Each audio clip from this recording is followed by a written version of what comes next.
We, the people, together, marching toward the right, will determine our timely progress.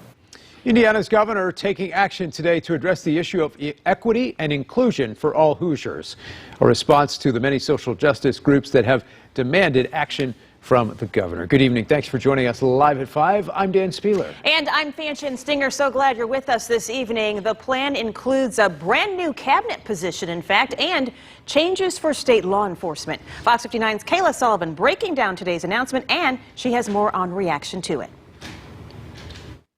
After what happened to George Floyd in Minneapolis in May, Governor Eric Holcomb says he took a close look at Indiana. I called my entire cabinet together and shared my commitment to acknowledge past shortcomings and do something about it, no matter how hard or raw or uncomfortable it might be. That's why the governor is creating Indiana's first Chief Equity, Inclusion, and Opportunity Officer. Their job will be to break barriers and inspire systematic change. It's great to have a position, it's great to have a staff, but if there's not some meaningful action behind that and there's not meaningful change behind it, it really doesn't do anything positive. Indiana Black Legislative Caucus Vice Chair Earl Harris Jr. says he's pleased the governor is going to mandate body cameras for Indiana State Police troopers by spring of 2021.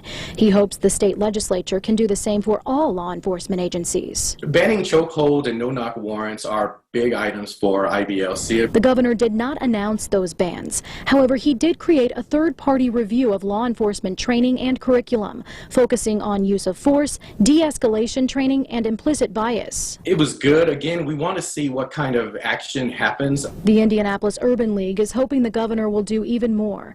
They want Indiana to increase the minimum wage, revisit the school funding formula, extend the eviction moratorium, and with the challenges that we see being faced with COVID-19,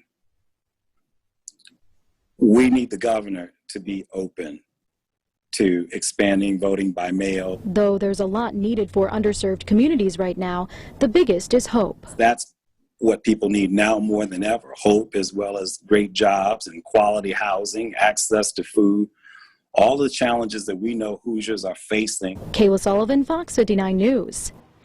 All right, Kayla, thank you so much. The governor also announcing a way to monitor the progress of these efforts through an online portal. You'll actually find details on things like high school graduation, college enrollment, and employment numbers. It will also include data on foster care placement, incarceration, and recidivism rates. Those measures are the result of a partnership, in fact, between the state and Martin University. The president of Martin University tells us Governor Holcomb called him right after George Floyd was killed. He says the governor is well researched on this issue. One of the things that I was really impressed with was his openness to the dialogue and some critique, quite frankly.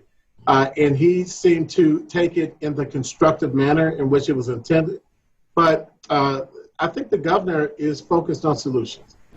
Martin's president also says he is happy Governor Holcomb is talking about tangible actions, he says, and not just a general promise to change. He believes people should be hopeful about Indiana's future. Now, the Democratic candidate for governor is responding to that announcement. Dr. Woody Myers released this statement. He says in full, much too little, much too late.